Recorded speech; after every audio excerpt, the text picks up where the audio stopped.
Hello, everybody, and welcome back to another episode of Twanna Y'vette Speaks. This is your host, Twanna Y'vette, of course, and for the next few minutes, we're going to be talking about some celebrity news. Now, I'm working in OBS, so I'm going to be using a lot of different screenshots, to show you guys what I'm looking at. I know I've been absent for a little bit, but don't worry, I am back. I haven't been feeling well, and a lot of things have been going on. So I'm going to do a special live report this week to catch you guys up, as well as a live for my members. So if you are not a member of Twanna Y'vette Speaks, what are you waiting for? The time is now. All right, I'm working with my new mic. Turn this down just a little bit.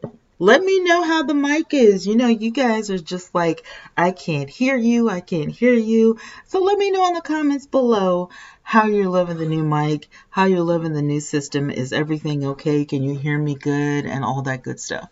All right, let's get it started. I am going to pop up one of my screenshots here. Now, the screenshot that I'm showing you, and I'm going to move this out of the way so I can put this up here. There we go. This is LaToya Luckett and her husband, okay? Now, they have decided to make a formal presentation on Instagram and other social media networks to let the world know that they are divorcing. And so this was really crazy to me. I still, social media is okay for some things, but even if I was a celebrity, if I were a celebrity, I would not take the opportunity to announce my divorce or whatever on Instagram, but whatever. That's whatever. Anyway, LaToya Luckett says, after very prayerful consideration, Tommy and I have decided to get a divorce, okay? It is my deepest desire for us to be loving co-parents and keep a peaceful environment out of respect for our children. Please understand our need for privacy. Thank you in advance for your prayers, support, and space to heal as we tread through this challenging time. Now, I remember seeing LaToya Luckett and her husband Tommy on T.I. and Tiny's show on television, and I was like, oh, okay. She was pregnant when T.I., The Family Hustle, and Friends or whatever, started, and I was like, oh my goodness, I haven't seen her since Greenleaf. She was the mistress on Greenleaf, but it seems that the husband has been entangled in his own entanglements. And I am dying to know what you guys think about this. Now, to my understanding, this gentleman, Tommy, has been dipping out, stepping out, getting into his own entanglements out in the world without his wife, LaToya Luckett, knowing. And the first time, cheating is cheating to me. Let me just say that. But it was emotional rather than physical. This here second time, these are the only 2 times that I know about. So if you guys have other times that you know about, let's talk about them in the comments, okay? But for sure, factual, I know about 2 times. And to me, cheating is cheating. I don't care if it's emotional, physical, spiritual, whatever. Cheating is cheating. You don't step out. You don't have conversations. If you are married to a woman, you are married to a man, that is your spouse. And whatever you have to talk about that is related to any parts of your anatomy is to be spoken with your spouse or a counselor with your spouse's, I won't say permission, but her or his knowledge Do you understand what I'm saying? I think this is just ridiculous. If you don't want to be married, if you know that you have an issue, why not open up and talk about it instead of stepping out on the relationship? I just feel like this is so stupid and so irresponsible and so childish. And I just feel like, nobody is really going to hurt in the long run except for the children. You could be great co-parents, but this is not what God desired, okay? And all of us have made mistakes. All of us have, done wrong. But when you know better, you do better. And here it is, 2021. And we have seen so many people over the decades, over the centuries, make the same mistakes over and over and over. And we see the pain and the anguish and the grief that it causes. Why do we continue to do the same stupid stuff? Why are people stuck on stupid? I don't get it. I don't understand. It's ridiculous to me. I can't. I can't. And, I'm at the point where I don't care what excuse these celebrities come up with. Like, literally, I could care less what these celebrities come up with, because at the end of the day, it is up to you to make smart decisions, up to you to make the right decisions. It's up to you to make decisions that are good for the family and not, ridiculousness and selfishness and all this kind of stuff. This is dumb, okay? Literally dumb. Now, I do hope and pray that this family mends the best way that they can. Not so much for the adults, because the adults knew. We've been seeing this train wreck happen, for at least 3 years, okay? We saw the buffoonery on the show. One minute you can't be like, jumping over the moon, and then the next minute you can't even hold a decent conversation. And we are seeing another train wreck happen on The Real Housewives of Atlanta with Drew Zadora. And their train wreck is a little bit worse. And we will talk about that in another episode for sure. Because I didn't feel right bringing it up, because Drew Zadora and her husband, they lost a loved one, her husband's father, her father-in-law. And so I thought, let's give them a minute to see if this is going to change anything. Now, you know how stuff is. You lose a loved one, you're like, I'm going to get my stuff together, and it lasts for about, a few days, maybe even a good month, and then all of a sudden the train wreck happens all over again. So I'm giving it a respectable amount of time before we see another blow up on the show. But we're going to talk about that in another episode, because I feel like this is going to be a lengthy discussion. I may have to go live about The Real Housewives of Atlanta. I don't know. But I'm going to move right along with the next story. Now, it seems that Representative Lisa Blunt, Rochester, spotted praying during U.S. Capitol riots has went viral.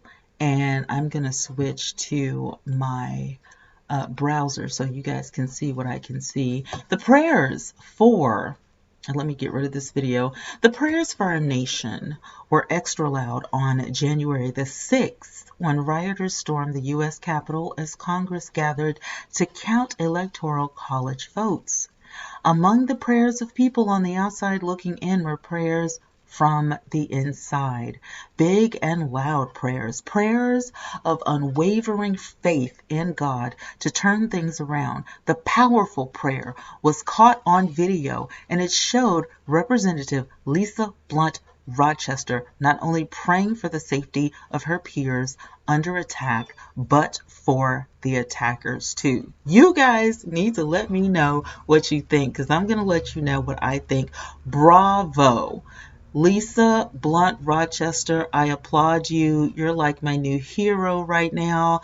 I love that you were not ashamed to get down on your knees and ask God for what needed to happen. You are the bomb.com. I love you for that.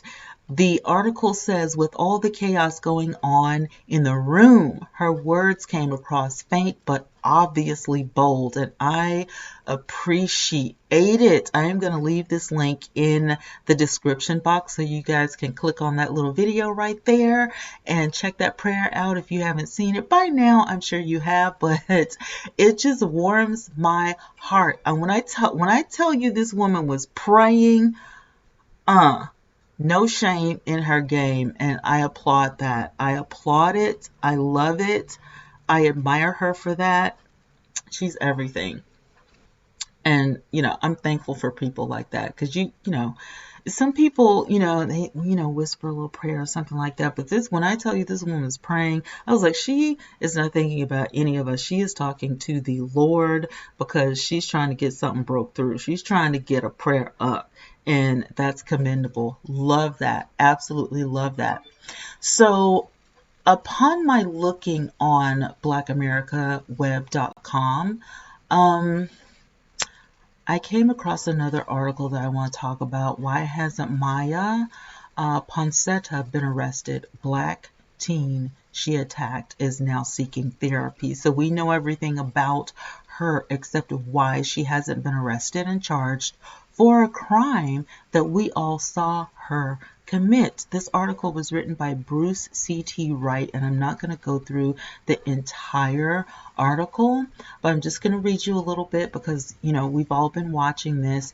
It's been more than a week since a white woman attacked a black teen and his father after falsely accusing them of stealing her iPhone in a New York City hotel. However, even with the culprit having been identified by name and place of residence, and at least one cable news network tracking her down to conduct an interview live on TV, Maya Poncetta, also known as Soho Karen, reminded a free woman as of Monday afternoon. Now, I saw this on Instagram and I was appalled.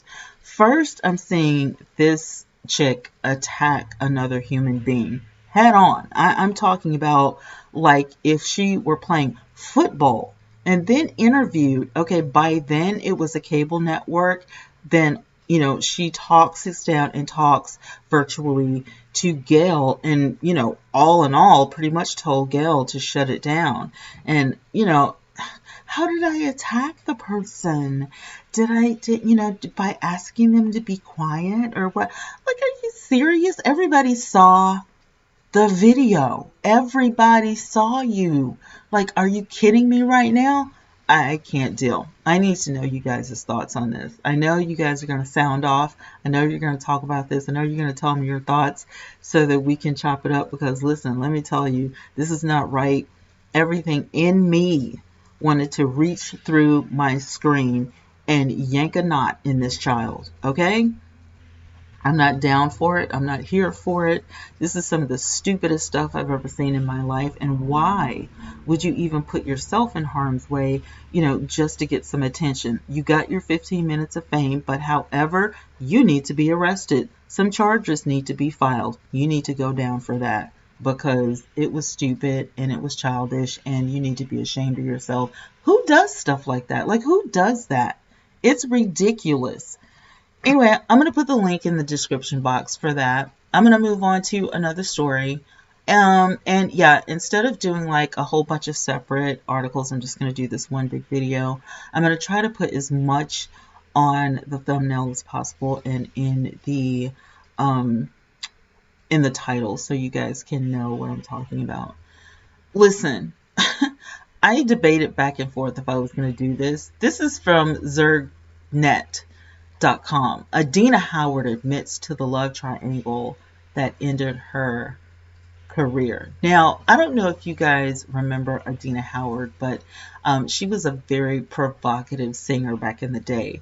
And she had a lot of followers and a lot of fans. And back in the day when she was singing, I think like MySpace was still going on, but at the same time,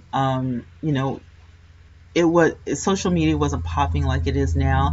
I feel like if Adina Howard had have been, doing her thing today, like how social media is, it would be a totally different situation.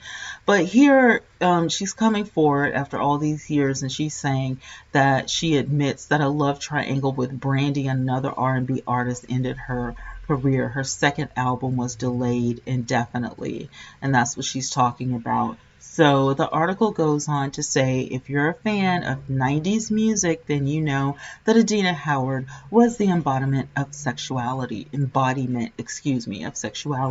From Lil' Kim to Foxy Brown, the Freak Like Me singer was an influence on women who were being too open up about their sexuality and desires. So what happened to the rising star who could belt out explicit lyrics like a choir diva? Her mouth. Well, here we go.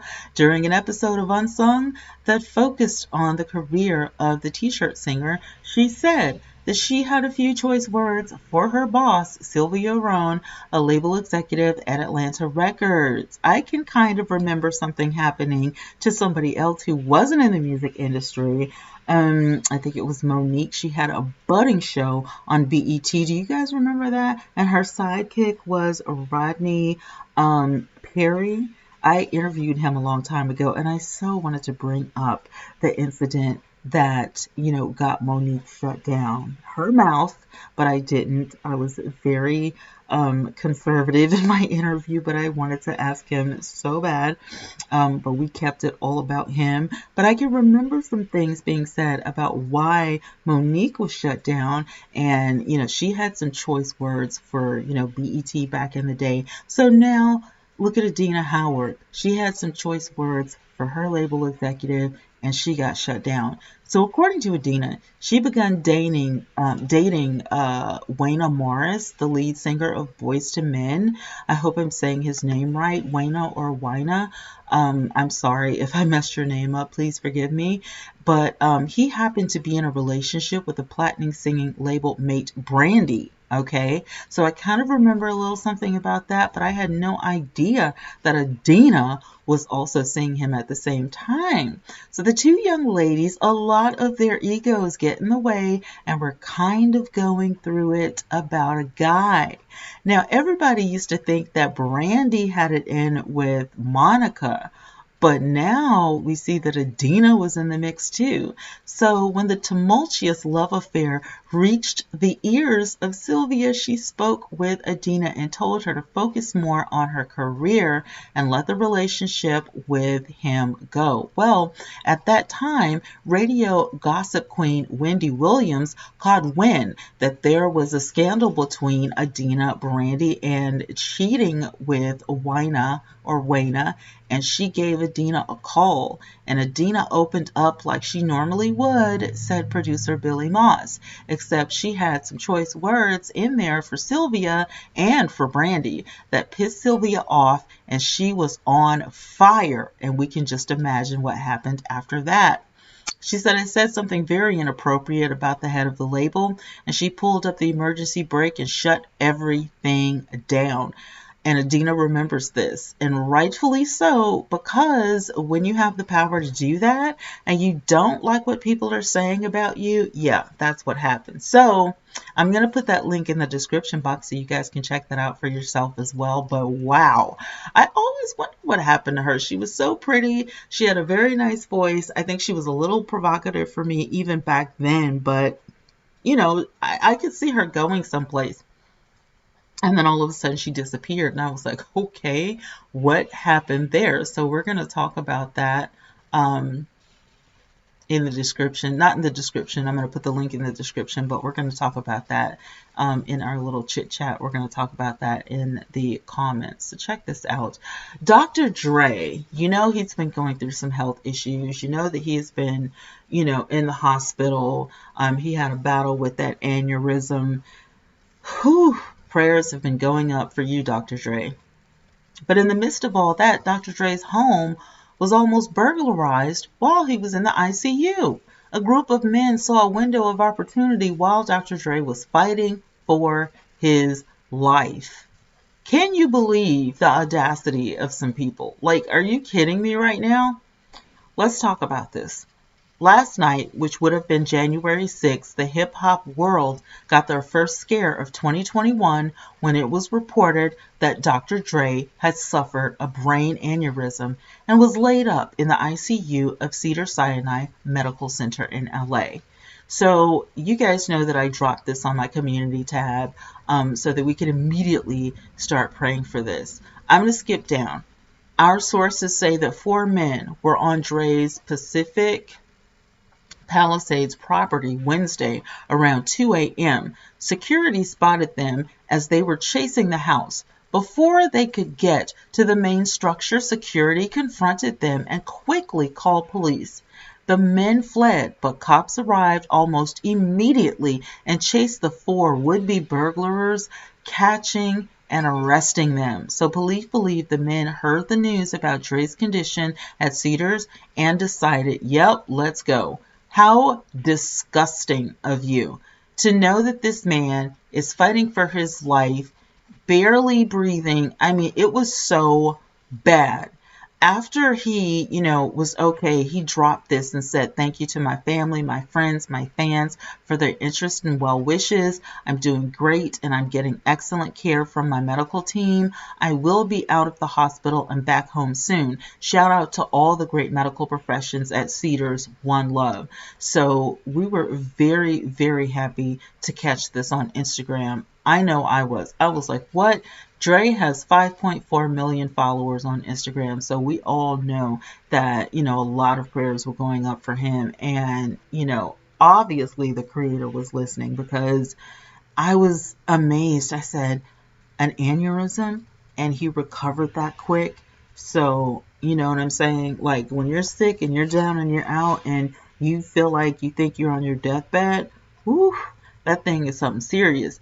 But then all of a sudden, greedy, nasty, grubby burglars try to burglarize your home while you're in the hospital. So now you have to worry about that. But you didn't have to worry because he had security and all was not lost. So thank God that security was on top of their job and they did the best thing that they could. So I'm really happy about that. I just felt, a little relieved. I was like, thank goodness. All right, check this out. This is crazy. I got a little bit tickled when I read this. The pioneering black doll baby Nancy enters the Toy Hall of Fame. Can you dig it? Who had a Nancy when they were growing up? This came out of Rochester, New York. Baby Nancy, the first black baby doll to have an afro and other authentic features, was inducted into the National Toy Hall of Fame on Thursday, along with Sidewalk Chalk and the wooden block game Jenga. The 2020 honorees were recognized for their creativity and popularity over time. They were chosen by a panel of experts from among 12 finalists that also included Bingo, Briar Horses, Light Bright, Masters of the Universe, My Little Pony, Risk, Sorry, I can't even pronounce his name, Temajonga or something, I don't know, and Yahtzee. I didn't even have a lot of these, but I remember that baby doll. Baby Nancy was the inaugural doll of Zendaya Toys, a California company launched in 1968 by Operation Bootstrap Incorporated, the not-for-profit Black community self-help organization that emerged in the aftermath of the Watts riots in Los Angeles. I'm going to leave that in the comments so you guys can check this out, but I thought this was so beautiful. It was like the little baby doll. Did you guys have little baby Nancy? I'm going to check this out. I'm going to see if I can look up baby Nancy because they don't give a picture in this article. There she is. There she is. Let me pull this up for you guys. She's adorable. There she is. She is the epic black little girl, Nancy, and she is so adorable. You can retail her right now for $75. But this is not the original Nancy, okay? This is like a Klarna, but still beautiful. Look at that. Look at that fro, her little clothes. She's so adorable. Oh my goodness. And there are so many. Let me see if I can get a better image. Let me see if I can find the original. Oh my goodness. There she is in black and white. That's the original baby right there. Baby Nancy, your daughter, bathes, feeds, and dresses Nancy. She even brushes Nancy's hair. Nancy drinks and wets. 13-inch baby Nancy for $4.98, which is like about $50 now, because my granddaughter just got a baby alive that looks a lot like this chick. And I'm telling you, takes that doll everywhere she goes. Like, this is the doll of the century. So if you have not gotten your baby, a baby Nancy or a baby alive or whatever, you need to think about that. My granddaughter is all kinds of in love with her baby. And, she, you know, my granddaughter is like 5 years old. And I thought that she wouldn't even be interested in little baby dolls anymore, but there she is. She is beyond jumping over the moon about these. So there you can see a picture of Jenga, the sidewalk chalk. My granddaughter has sidewalk chalk too. If I could talk tonight, sidewalk chalk. And she has the baby Nancy. So the chalk is obviously at my house, because I'm looking at it on the side of my eye going, why do I have sidewalk chalk? Anyway, it's snowing outside, so she's not going outside to play with this. But that baby, and it's just so cute. And yep, it still has Shindaya toys up there, dolls made by a dream. And she's just so adorable. You gotta love baby dolls. Like, you have to literally love baby dolls. I do. I love my baby dolls. I had like a Raggedy Ann, Raggedy Andy, and all kinds of stuff. But, you know, over the years, you know, there was an evolution of this doll. This one with the pigtails, I think that my granddaughter had that, you know, a long time ago, and I thought that was so neat. I'm like, this is it. Look, I got one more thing, and it's not even an article. I just want to ask you guys if you have seen Fatal or Fatale, and if you have, drop me some comments below and let me know if you've seen it or if you're going to see it, because I can't wait to see it. So I thought I would just drop this right here for you. I'm just going to sit this right here so you can take in and soak in all the goodness. Because we love looking at beautiful stuff, don't we? Anyway, I'm going to stop playing on here. Let me get back to my pictures on here. I don't want to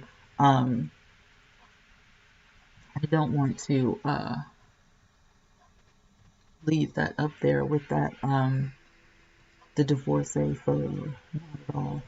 All right, there we go. Okay, guys, I gotta get out of here and get some shut eye, but I wanted to make sure that I dropped this video before Tuesday. So it is 10:40 p.m. Central Standard Time, my time, in the great state of Alabama, and I love you guys so much. Make sure that you are staying safe out there, and if you are in the great state of Alabama and it is snowing where you are, please be careful of the black ice, because the snow did not stick, but it's still cold enough to freeze. So make sure that you guys are being careful. For everybody else, be careful per the weather.